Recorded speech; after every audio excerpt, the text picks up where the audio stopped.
Hey everyone, this is Jen and you are watching BPD Woman.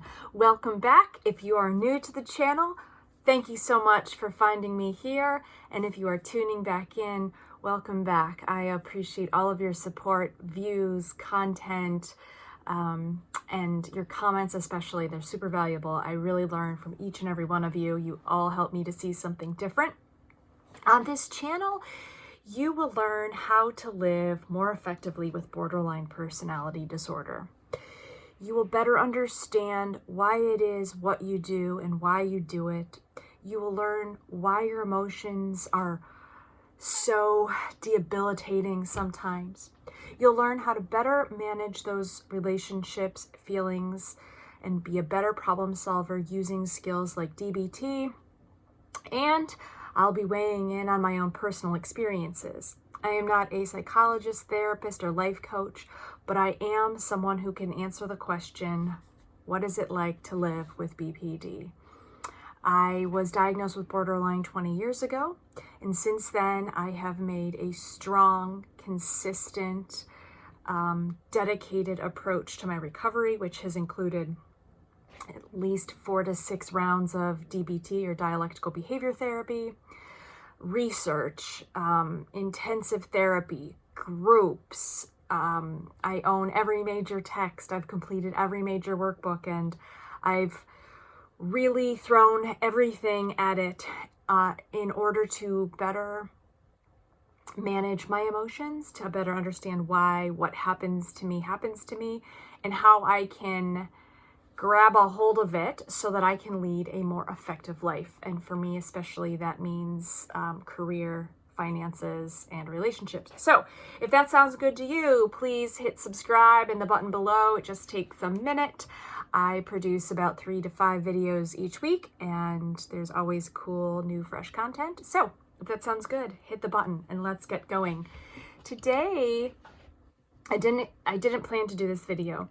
And I am cold. It's getting cold here where I live, so I am pretty bundled up, but I do have clothes on underneath. I just kind of realized it looks like I am just wearing this sweater, but it's not true. So today's video is entitled, Stop Giving Advice. It's ruining your friendships. Why giving advice is not the same thing as being a friend. And the reason, I'll be looking at my notes here as usual, the reason that I wanted to do this video tonight was I've had a pretty busy day. And, you know, for me, being dysregulated often can happen when I say dysregulated, I mean emotionally dysregulated.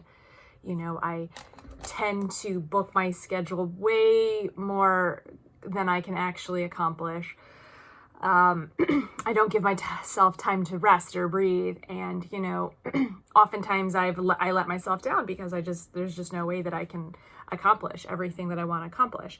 And I had kind of one of those days, and I'm not going to accomplish everything, so that's fine.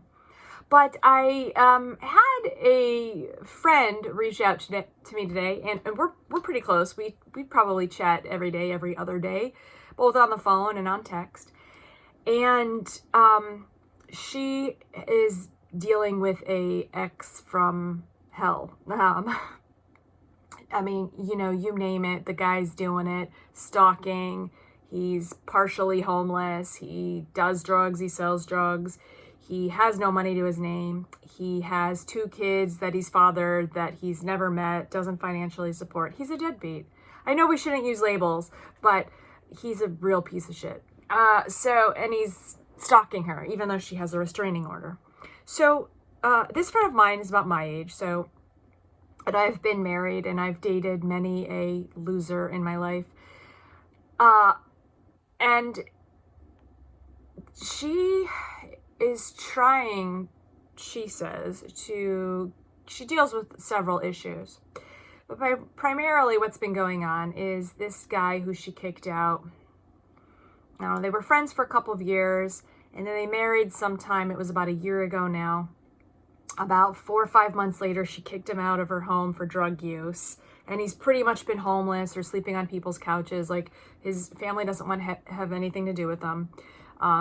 He's stolen her money. He, like, racked up her credit cards. He's just everything that you would, you know, would be a capture point, like on a crime investigative show. This guy's done it. So recently their anniversary was coming up, and he has sent probably like 3 bouquets to the house.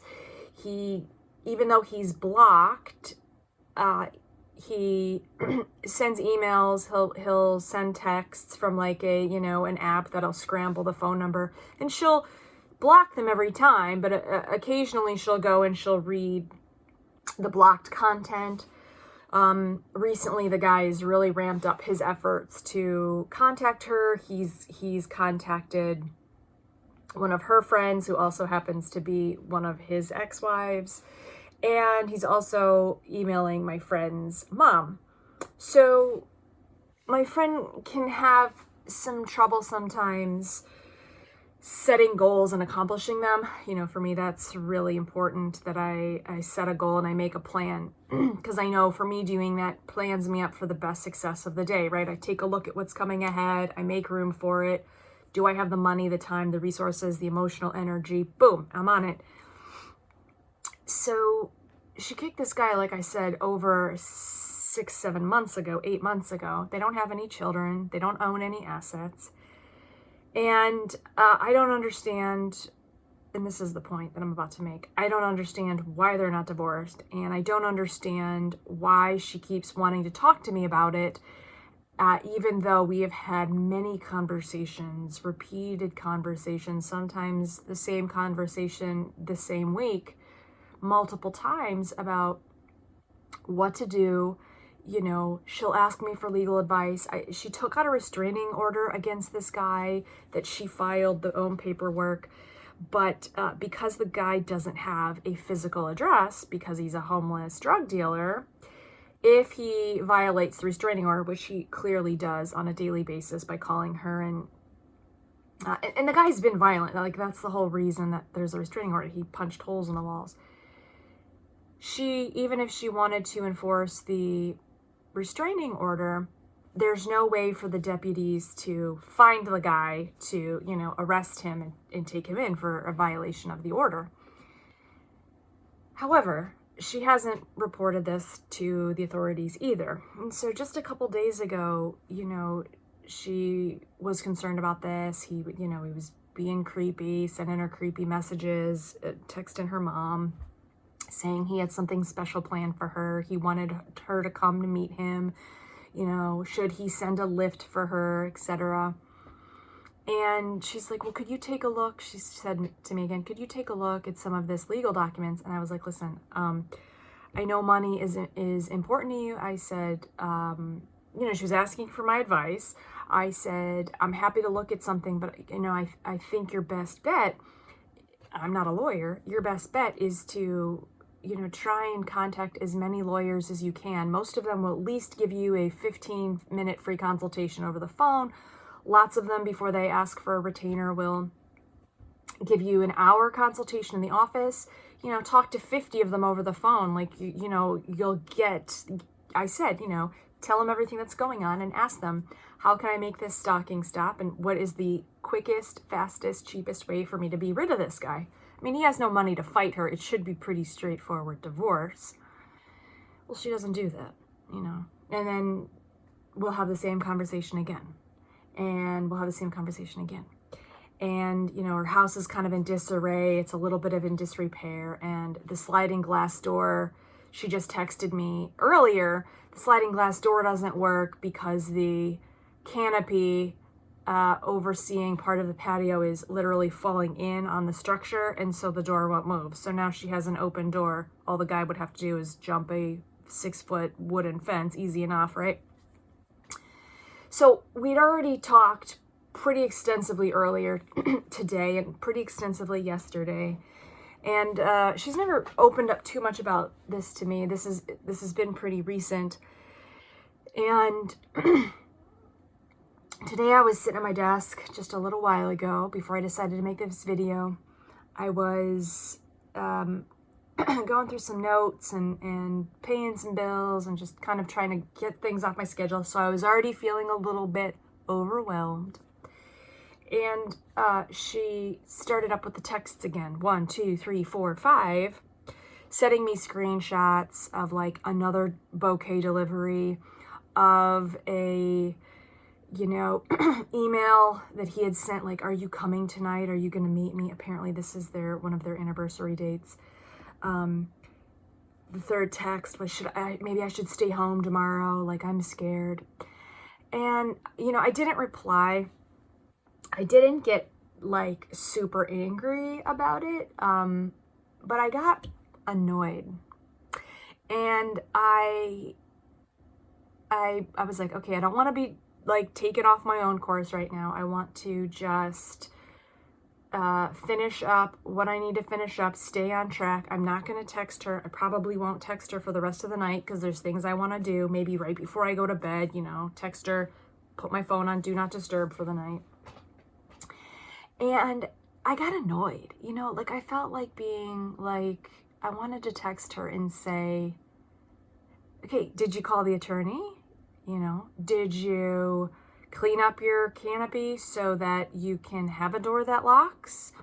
You know, I felt like being like, well, if you're worried about him showing up tomorrow, why would you cancel your plans and stay at home? Wouldn't that be more opportunistic for him? I mean, the guy doesn't have a car. You know, you know, things can always escalate. I don't know how genuine her true fear is. Like, this has been dragging on and she hasn't actually committed to solving this problem. But, you know, at this point, I'm like, you know, why do you keep telling me this? You know, we've had plenty of conversations. You have asked my opinion. I've given it. I've sometimes given you my opinion when it hasn't been solicited. Do what you need to do. Hire the lawyer, you know. Call the police. Even if they can't reach him, you need to make a report for all of the times that he's violated the order. It'll be easier for you to get a divorce when you present that to a judge.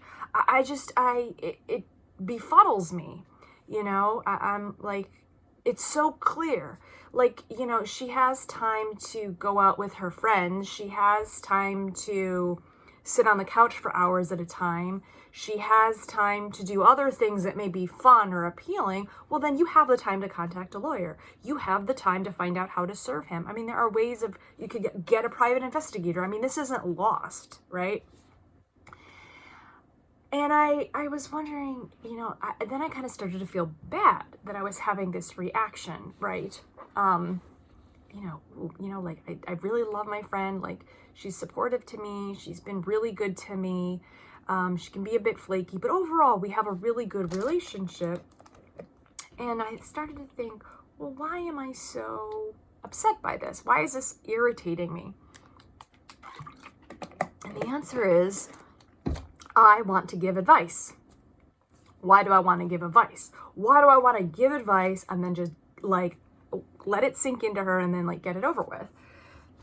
Because, you know, I've thought about it and it's like, how many times there have been guys that I've gone over and back to 10, 15 years and they are just dogs, you know? They are just unhealthy, broke, addicted turds. Like, there's no better way to describe it. Like, there's not, all they do is suck my energy. It's like having a cancer. They just suck all the good, they take everything, and then they leave you just emaciated. But, right, like I've talked about exes for 2, 3, 4, 5, 6 months. I have, you know, fluctuated on like, should I go back to this guy? Should I go back to this guy? Should I leave this job? Should I not leave this job? You know, I've complained about work over and over and over, and people were patient with me. And so I you know, they didn't, I mean, some would be like, look, in so many words or through their body language, they'd say, look, I'm really tired of hearing about this, like, change the record. So I started to wonder, why does this bother me so much, right? Like, in one of my previous videos about, you know, how to maintain friendships, you know, I talked about, and how to, like, there's another video about how to, you know, regulate your emotion using the stop skill to better proceed effectively. And when you're trying to proceed effectively, in a situation to obtain an outcome, you have to know what your outcome is. And for me, the outcome is I would like to retain her as a friend. And I don't want to be her mom, right? Like, I don't want to solve her problems. I don't want to be her teacher. Like, I don't want to go over the same material over and over and over. You're a 40-year-old woman, like, you should know how to do this. But that's not really a healthy, in some regards, that's not a really healthy approach. Now, we can all think of instances where, maybe we've had a friend who, we could see whatever important person in your life, we could see that they were doing something that was just so harmful and downright detrimental that, you scratched your head and like, what the fuck are you thinking? What are you doing? Stop this. I mean, I'm looking at jewelry you're buying. You have Amazon packages coming every day, so you have money somewhere. Why can't you use that on a lawyer, right? But then I look inward and I'm like, well, okay, same question. Like, how much money did you make this month? Well, why didn't more of that money go to paying down your credit card debt? So it can be really difficult to turn the hat the other way and to look at yourself and say, now, how many times have I regurgitated or reiterated or come back to a friend over and over and over about a problem? And do they make me feel judged? Do they make me feel rushed? Do they make me feel like they don't want to hear about this topic anymore? Sometimes, but that it takes a really long time for them to get to that spot. So maybe that's one of the keys here. Perhaps we get irritated because with our friends after hearing something multiple times, and I don't know, maybe this is just me. This is my own borderline experience. This is my own Jennifer experience. So please, in the comments below, type me what you think. But part of this is because we have a shorter fuse, right? Like we get more overwhelmed. I've used this analogy of having emotional fibromyalgia, so we feel everything so sensitively all at once. When it's just drizzling rain for one person, it's a tsunami of feeling or emotion for us. And so because of that, we have less amount of time for the same amount of stimulus that would affect a different person differently.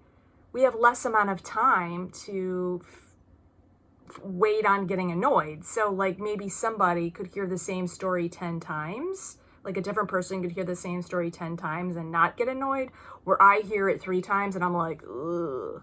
So that's one thing to consider. Don't forget, is those of us with BPD, we do sometimes have a tendency to have a more emotional ability, the fluctuating of emotions. We feel things more intensely and it takes us longer to come down to baseline.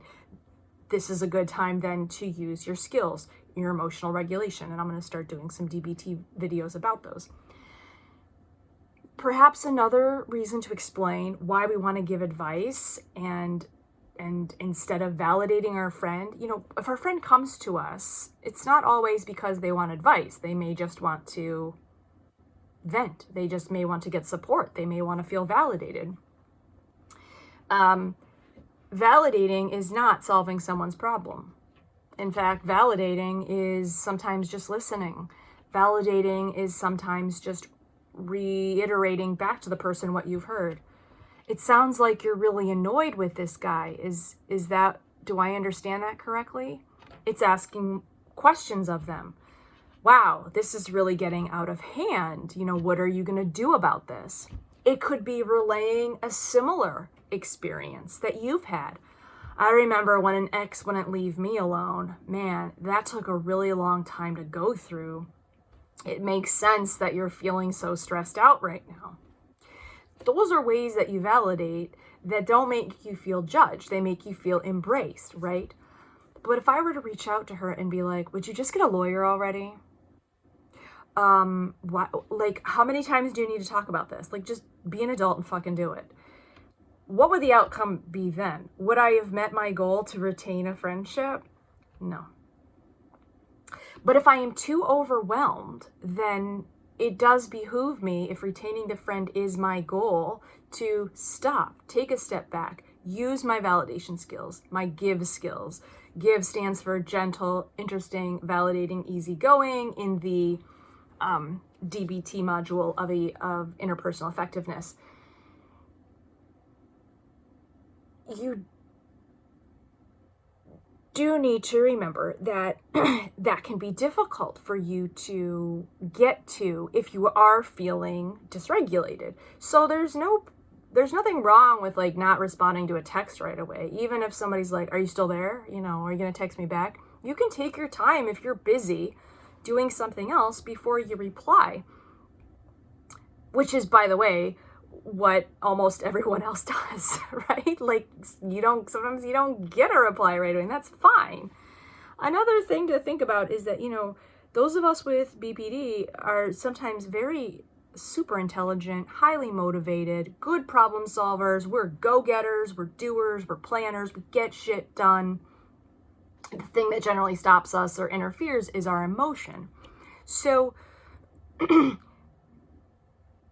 keep in mind that you are sometimes operating at a little bit of a potentially higher intellectual level, that you may be able to see things more clearly than someone else. But rubbing that into someone's face or bringing that up to someone may not be very helpful.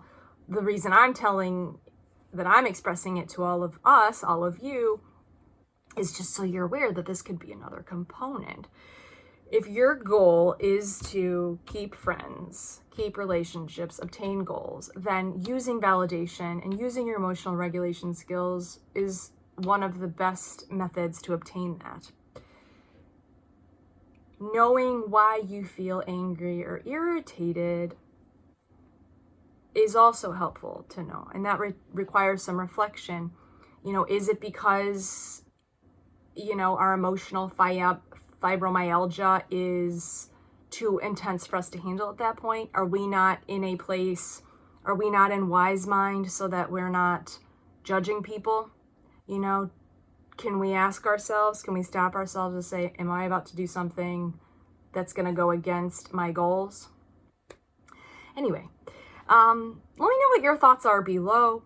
I mentioned a few skills today, the stop skill, which I've already done a video on. Take a look at that if you like. I've also just about completed the emotional regulation, the mindfulness module of DBT through our videos here. I've got one more to do, a tie-up of some other skills that I think might be helpful. And then we'll move on to some other DBT skills. You can find all those in the library, and I'll post a link above.